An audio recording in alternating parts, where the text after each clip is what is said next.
Welcome to Mystara, with another alternate timeline topic, with this week's topic delving into the 1005 timeline, where the Shadow Elves, instead of taking over Alfheim and destroying the nation by accident in the process, are instead given magics to turn the Broken Lands into their new homeland with their own magical forest. Instead of the dangers of the world below, the Shadow Elves now have to contend with displaced humanoids looking for revenge, the continued distrust of their Sylvan Elf cousins, discontent from Shadow Elves unhappy with the change, Galantrian wizards willing to destroy the forest for its magical secrets, and the true motivations of Dericcan diplomats that seem all too eager to help. The Shadow Elves got what they wanted, but maybe it's not what they needed. I'm Mr. Welch, and it's time to cast light on the new Shadow Elf homeland. Just a refresher, the Shadow Elves fled underground during the Great Reign of Fire thousands of years ago, where they set up their kingdom far below what would become the Broken Lands. They returned to the surface briefly, just before someone discovered a Blackmore device and promptly started pushing buttons, which of course causes the huge explosion that creates the Broken Lands.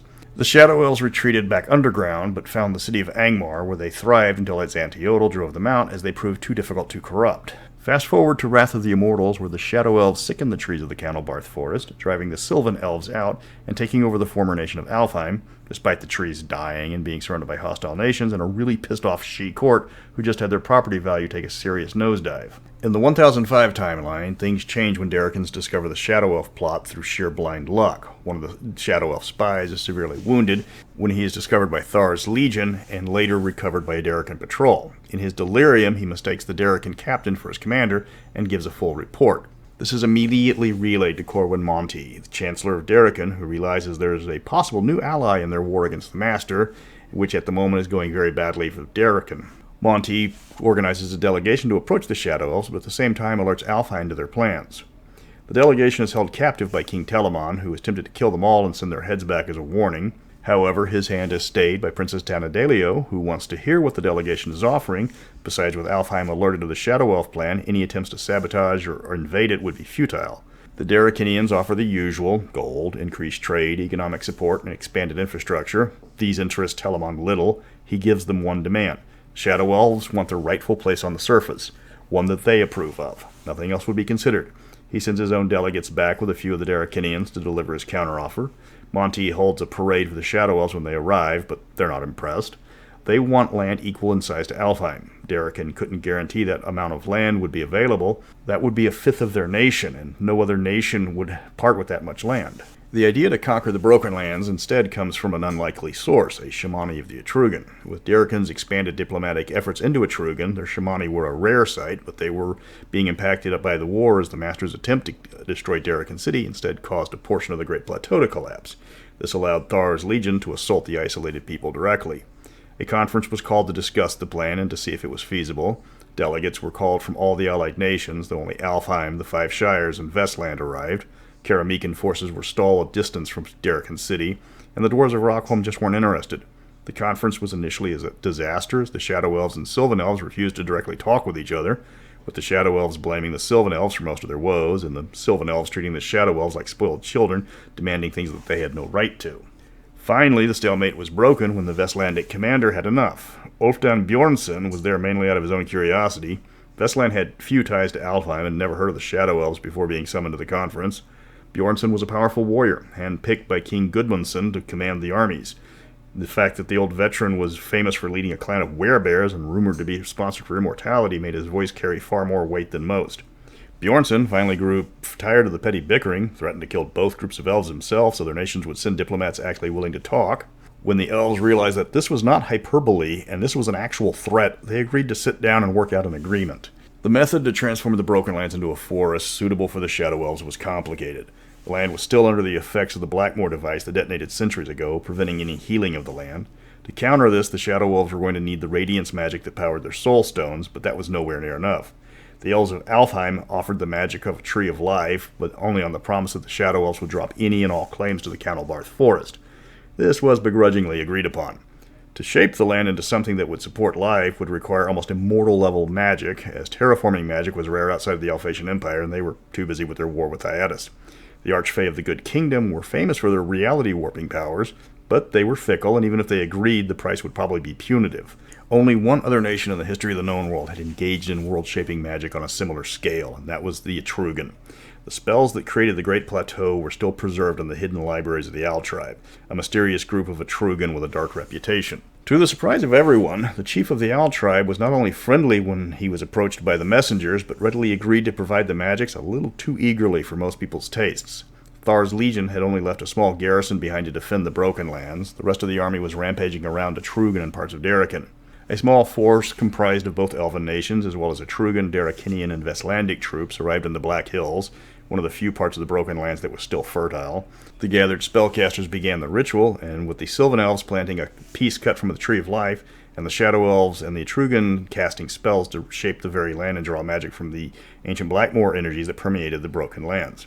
The spell was wildly successful beyond what anyone expected. Within a day, the Shadow Elf Tree of Life grew to its full height, even though it was affected by the radiance magic that it drew power from. Instead of a brown trunk and green leaves, instead it was a blue trunk with purple leaves. It wasn't sickly at all, but the color did concern the Sylvan Elves. An hour later, more trees began to sprout as the Aengmor forest literally burst from the ground. With the nation of New Angmor rapidly emerging, the humanoid garrison realized something was very wrong and converged on the allies, fully intending to chop down the Tree of Life and burn it before the forest could spread. Badly outnumbered, the allies fled, except for Bjornsson and a small handful of his clansmen. At a narrow ford across the Striel River, the werebears held back the hordes of goblins and gnolls, bent on undoing everything that the allies had accomplished on their mission. The old bear dammed the river with the humanoids that he killed, but he finally fell in battle. Upon Bjornsson's falling to his knees on a small mountain of humanoid corpses, the immortal Odin raised the Northmen to the ranks of the immortals. This bit of divine intervention broke the will of the humanoids and secured the safety of New Angmar and its Tree of Life. A few Shadow Elf warriors stayed behind to watch the Vestlanders sacrifice themselves in a holding action. They were protecting a people they had no reason to, and this had a major impact on the Shadow Elves. Fast forward a few months, with the fall of the Master, thanks largely in part to Irendi and Ethengar entering the war, as well as an opportunistic Alphheim's last-minute arrival to lift the siege of Dericcan City, the fate of the Shadow Elves was still up in the air. Thar's legion was shattered at the Battle of Faveroe, wasted by the Master as nothing more than simple cannon fodder. The Angmor forest now covered 90% of the former Broken Lands, with just a small slice of Ogremoor left unscathed. But the complete spread of the forest seemed inevitable now. The problem was, King Telamon couldn't get over his grudge with Alfheim, a grudge dating back centuries and largely held only by him. He orders his spy chief and generals to find a new way to poison the Cannelbarth, and the Shadow Elves can have both nations instead. Telamon's plans are thwarted by his own daughter, Radiant Prince Tanadelio. The Shadow Elf population is still largely unaware of the events of the surface, as the king and his advisors have kept their population ignorant of the surface world happenings on purpose for centuries. Tanadelio was always strong-willed and knows an opportunity when she sees one. She was originally supportive of the plan to conquer Alfheim, but with the Aengmor forest ready to be resettled, she comes to believe her father is letting his old prejudices taint his judgment. She announces publicly to the Shadow Elf people of a new surface homeland ready for them. King Telamon is incensed at his daughter's treachery and casts her out of the City of Stars. But it's too late. The Temple of Raphael sides with Tanadelio when Radiant Shaman Porphyriel tells her followers that their promised land awaits, and all they have to do is claim it. King Telamon forbids anyone from leaving, but the Shadow Elves are already loading down skin wings and packing their belongings for the long trek. The Shadow Elf cities are left as ghost towns as the elves leave Telamon and follow Tanadelio. Telamon is left with just a few dozen followers as he screams in rage at a now abandoned kingdom. New Angmar is founded in 1006 AC by now Queen Tanadelio in a somewhat impromptu ceremony where the swamps of the Troll Hatton used to be. The Angmor forest is hard to navigate on foot due to the thickness of the trees, but in a large clearing, Tanadelio is crowned Queen of New Angmar by Porphyriel to a cheering crowd. Dericcan and other nearby nations do not attend the crowning, mainly because it was a spontaneous event, but the Shadow Elves soon do receive delegations from most of their neighbors. Alfheim initially does not send an ambassador, but after Dericcan pushes them hard, they finally relent and establish formal ties with their cousins. The Angmor forest itself possesses several unusual magical properties that make it of great interest to Glantry and Alphatia. The trees seem to exude radiance magic, similar to the soul stones. It's not a very large amount per individual tree, but there's hundreds of thousands of trees in the nation. Because of this, the soul stones do not degrade above ground like they normally do, but only as long as the soul stones remain inside the borders. This also applies to skinwings, who sicken and die above ground, but can somehow survive in the Angmor forest. The trees have a slight glow to them, again only noticeable from a distance. The magic involved makes the trees difficult to damage, even by fire. This forces the Shadow Elves to use magic to shape the trees to provide them homes, akin to the Tree Keepers of Alfheim. But the spells are created entirely by the Shadow Elves, as their cousins are loath to share magical secrets with them. New Angmar has a much higher elevation than other nations, with a tree line up to 8,000 feet in the Yak Spur Mountains. Trees saturate the land with a few exceptions. The area around Trollhättan has been turned into a massive lake, with the extra rain causing the water to flow down from the mountains and hills to fill the swamp. The magical creation of the forests have turned the caverns to soil to support the plant life above. The three major volcanoes have gone dormant, and the ash wastes around them have become especially fertile in just a few years. Food grown in New Angmar is similar to crops from other nations, though the strange discoloration puts a lot of people off, despite it being just as nutritious. The Shadow Elves settle high in the trees above the rough floor of the new homeland, with a few exceptions. The four largest cities are each named after one of the clans that fled the destruction of Blackmoor. The capital of Celebrell is located in the middle of the nation where the Vesuvian River meets Lake Angmor. Here, Queen Tanadelio holds court and 100,000 Shadow Elves called home. Porridor is located just north of the Dericcan city of Cornglain, and it is the primary source of trade with the outside world. The Shadow Elves here are still a reclusive people, but it was settled by a large number of merchants from the City of Stars. Visitors from other nations think the city is underpopulated as they only ever meet the merchants, as the majority of the population will have nothing to do with outsiders. Felistir is founded south of the Glantry city of Trenton, and here the Shadow Elves are the friendliest with their neighbors, the Sylvan Elves of House Elaroven. Glantry has taken great interest in New Angmar and have pressed the Elves of Erewhon to find out their secrets. The Shadow Elves of Felistir see House Elaroven favorably, as they were also cast out of Alfheim as well, so there is some common ground between the two. The city of Gelboff was founded to the north on the river Streel to the south of the marshy lands known as the Muck. They've had the most encounters with the Ethengar people, which mostly involves the two people staring at each other curiously. The two nations have little in common, but the alien nature of the forest-dwelling elves and the equestrian Ethengar are drawing visitors to each land out of pure interest of the other one's culture. The fifth major city is the only one with a sizable non-elf population. On the Streel River, where the Veslandic general Bjornsson ascended to immortality, the city of Earl Zandelin was founded. The area where the battle took place has no trees. The theory is either the slain goblin and gnoll dead polluted the ground, or the forest itself will not cover up the glory of the immortal's greatest task. The town has built temples around the site, where Shadow Elf warriors come to pay respect to the immortal that sacrificed himself so they could finally see the sun. A few hundred Vestlanders have migrated to the town as well, and were given passage by the Queen as a sign of appreciation for Vestland's contribution to New Angmar's creation. Earl Zandelin is small compared to the other major cities, with only 5,000 elves and about 300 Vestlanders living there. It is said that the bears that are appearing all over the countryside nearly double the number of the city dwellers, but oddly enough, despite the large bear population, there's never been an attack on anyone living in the city. Raphael is still the predominant religion among the Shadow Elves. With the relocation to New Angmar, he has had to adapt quickly to the sudden change in the people's society. The radiance magic locked into the trees seems to have been generated by the trees themselves, rather than draw power from the nucleus of the spheres. This revelation has helped his plans, and it reduces the stress on the artifact.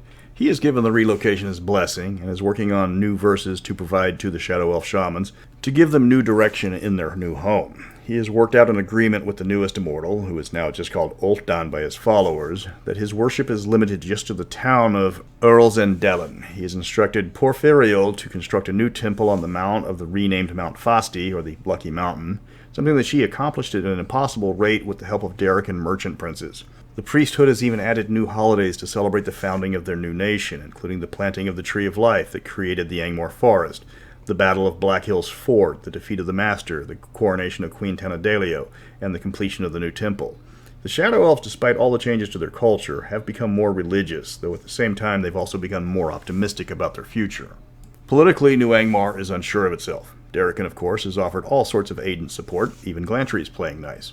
Of course, Glantry has also burned most of their old allies because of their conduct during the war with the Master, something the Shadow Elves are very well aware of. Vestland has sent an ambassador because of the number of its people living in the borders, and they've established what could actually be described as friendly relations with the Shadow Elves. The Shires, Rockholm, and Karamikos have established diplomatic ties, though their contact with the Shadow Elves is fleeting. Thyatis and Alphatia showered Queen Tanadelio with tribute to win her over. Both empires are hurting badly after their war, and they're looking for allies. To her credit, Tanadelio recognizes that she holds all the cards over the empires and is playing them off of each other. Alfheim was the last major nation to exchange ambassadors, and then only after intense political pressure by Dericcan. The Alfheim ambassador is only there to keep an eye on the Shadow Elves for treachery, something that the Aengmor ambassador in Alfheim is doing as well. While the two nations distrust each other, the sizable Dericcan garrison at Fort Nell keeps the hostilities to just glares and official events. The threats to New Angmar are numerous. The nation is just a few years old, and the displaced humanoid tribes are constantly plotting revenge. Many of the goblins and gnolls left behind by King Thar hid in the caves in the higher elevations. They will occasionally attempt to climb the trees to raid a Shadow Elf city. Some remnants of Thar's legions have tried to return home, then cut down the forest and burn out the trespassing elves, with little success. The strange forests have drawn in a number of intelligent monsters looking for a new place to lair, as the nation is largely unpopulated with large parts of it still unexplored. Dragons have taken up residences in the higher altitudes, especially green and jade dragons. Fey and sylvan creatures have also flocked to the new nation, giddy with the large expanses of virgin forest. The hidden threats to New Angmar start with their previous king. King Telamon did not take the betrayal of his daughter lightly, nor his people's easy willingness to forgive Alfheim in exchange for a home. His hatred of Alfheim has blinded him to the fact that his people are now safer and healthier. The fact that there hasn't been a single deformed or sickly child born since the elves left their old home is completely lost on him. He wants nothing more to see Alfheim burn, his daughter punished, and his people returned to his leadership. To this extent, he has ordered his followers to sabotage the soul gem mines that are still left, and to attack any explorers from the surface looking to seek out the abandoned Shadow Elf cities. This is done clandestinely, but the attacks are beginning to get noticed. While the source of the attacks are unknown, Telamon is starting to leave a trail pointing back to him. Outside threats to New Angmar include the machinations of Glantry, as the princes would love to find out the secret of the glowing blue trees. The Brotherhood of the Radiance especially wants to find out how the trees possess radiant magic, but seemingly without any connection to the nucleus of the spheres. Of course, certain Glantrians aren't above dissecting a Shadow Elf shaman to learn more about their magical powers either. Alfheim is highly distrustful of their cousins, and while the feeling is mutual, there is no overt animosity. Spies from both nations are all over their rivals' territory, something that keeps both nations on edge. Dietis and Alphasia are trying to gain the favor of Tanadelio, seeking for any ally to oppose the other with. Right now she's taking all the gifts they're offering, but is largely staying neutral in events outside her borders. Thus concludes the tale of New Angmar, and this one was a beefy one. This is an alternative to having the Shadow Elves conquer Alfheim and then close the borders. It's a vast nation with an isolated population begging to be explored, and the party can possibly even help the elves get over their mistrust of practically everybody. Showing up next on our list is another glimpse at some Mystara I was working on for a possible future book once the setting opens up. The nations of Eastern Scothar, an area modeled heavily after African nations and their folklore. But until next week, remember, never nuke your own setting.